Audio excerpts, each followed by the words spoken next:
Hi, this is Logan Garibay, and today we're going to talk about Dungeons & Dragons 5th Edition, and what is the very best thing about Dungeons & Dragons 5th Edition, and what is the very worst thing about Dungeons & Dragons 5th Edition. Alright, let's go. So Dungeons & Dragons 5th Edition is the edition we're in right now. It's lasted for 7 years! 7 years! Alright, so it came out in 2014, and it has survived until today. Pretty cool. It's 7 years old. And it is, and by the way, it's the second longest lasting edition. 4th edition only lasted 6 years, right? So, it's already not the shortest edition, excuse me. All right. So what's the best thing about Dungeons & Dragons 5th edition? Advantage. It is incredible. Advantage is the best thing about 5th edition. It's so simple and intuitive and awesome. So if you have advantage, the Dungeon Master can declare that you have advantage. And he can give you advantage, she can give you advantage for many, many different reasons, right? She could say, basically you and your group planned really well for this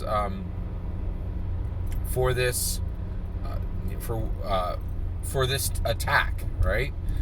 So basically, you were on a bluff. You overlooked your you overlooked the enemy, and on your first action in the combat, you'll get advantage, right? Or they could say, this is your third round of combat against this person, and the NPC that you're fighting, their feet specifically are on gravel, so you have advantage when you attack them, right? Also, players can take actions to give themselves advantage, and when they do, they roll 2d20, and it's just so simple. And when you pick up that second d20, it makes rolling 1d20 suck, because it doesn't rattle around in your hand like a couple of spheres. Like, you feel like you got spheres in your hand, you know what I'm saying? Like, it's amazing. Like, it is a visceral, awesome, wonderful thing, and you just shake them up and you roll them, and you get the highest, right?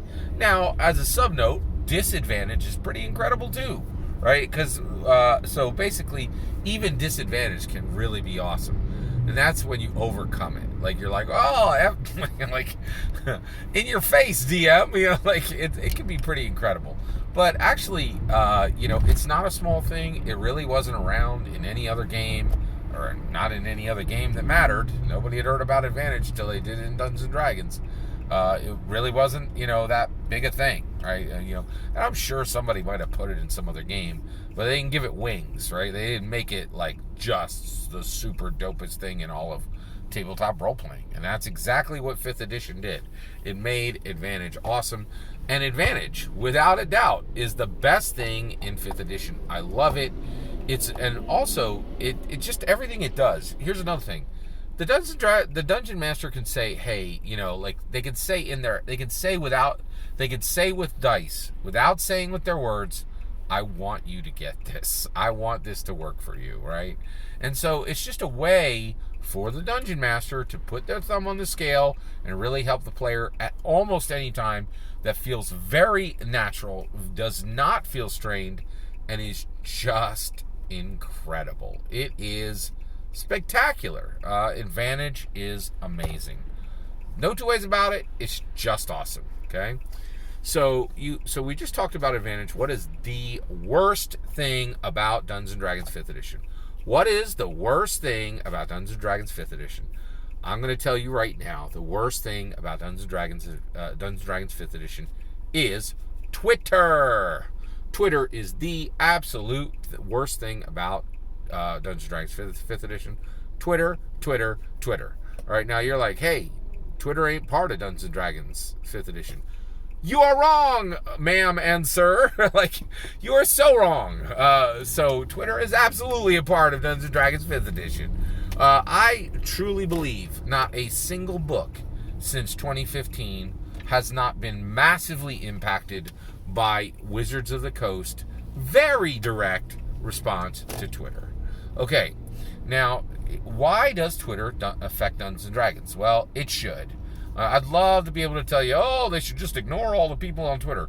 They can't. Nobody, no company in the world ignores Twitter. You ignore Twitter at your peril. You want to know how I know that you ignore Twitter at your peril?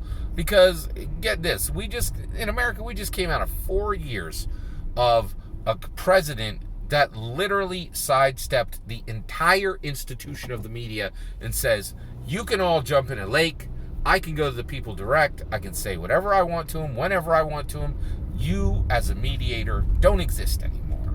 And when he did that, Twitter was already on a roll, right?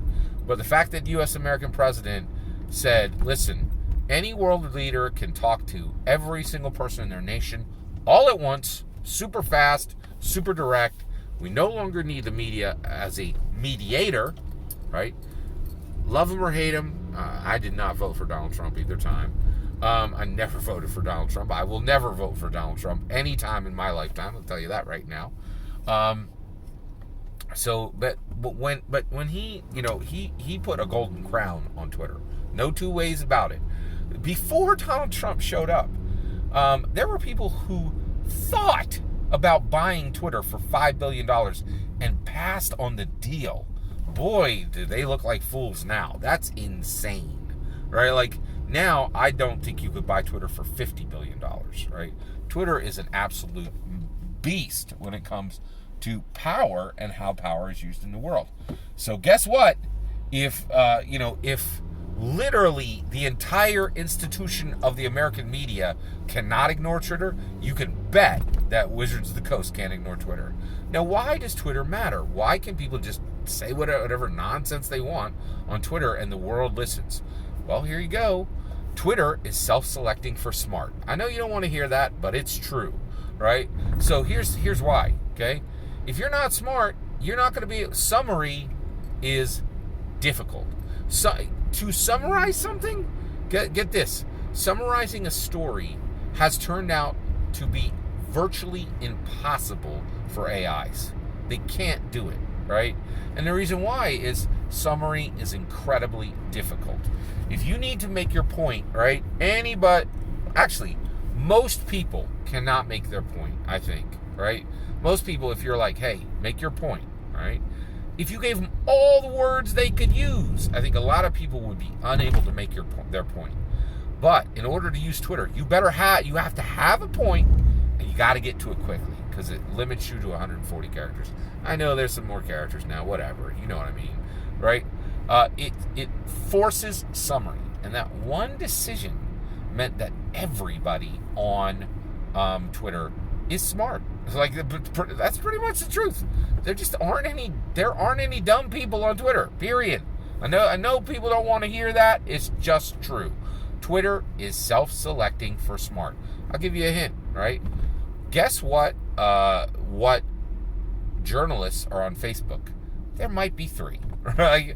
Guess what journalists are on Twitter? Right?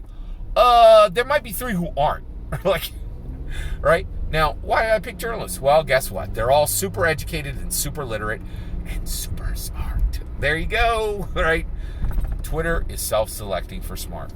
And so, because of that, you got a bunch of people on Twitter, and they routinely eviscerate 5th edition. Twitter is so powerful and so impacting, right? And basically, what happens on Twitter is you could have 10 nice things said about Dungeons and Dragons on Twitter, but what gets the activity and gets the action and gets the juice is all the absolutely most devastating digs on 5e, saying 5e fails in this, 5e fails in that, 5e sucks for this reason, 5e didn't do this, 5e didn't do that, right? And here's the thing, Wizards of the Coast pays attention to it. It gets a lot of juice, it gets a lot of attention, and it gets a lot of traction. And routinely, Twitter reshapes 5th edition. And it sucks. It sucks so bad, right?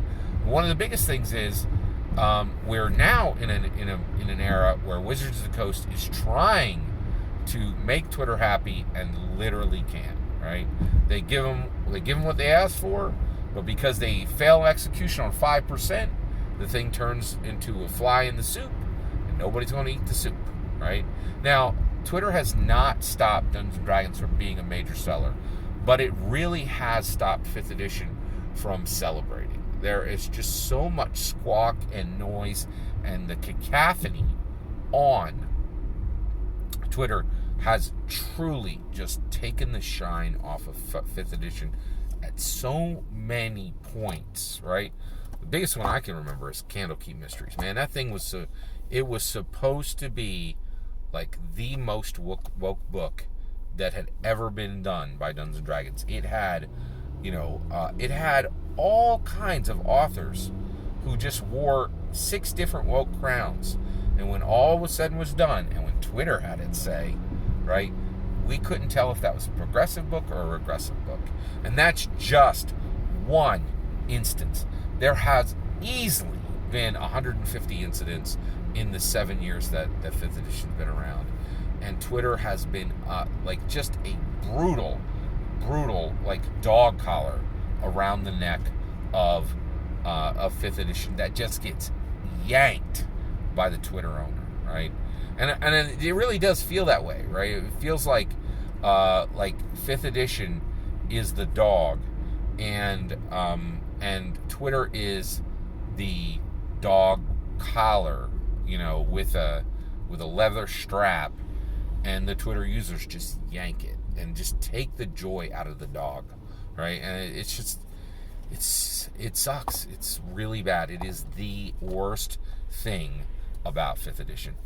And I'll tell you what, I think it's the worst thing of any edition. The worst thing about 5th edition is the worst thing the game has ever suffered from anywhere. I love 5th edition. I think they've accomplished so much. But if you just spend 5 minutes on Twitter, they will point out every single failing of the game. And there's so much, and the world will come and clap to see them plotting, wishing on the downfall of D&D. And it's brutal to watch. It's absolutely brutal to watch. I love 5th edition. The best thing about 5th edition is Advantage. The worst thing about 5th edition is Twitter. That's my opinion. Did I get it right? Did I get it wrong? Let me know in the comments below. Please consider liking and subscribing, and have a wonderful millennium.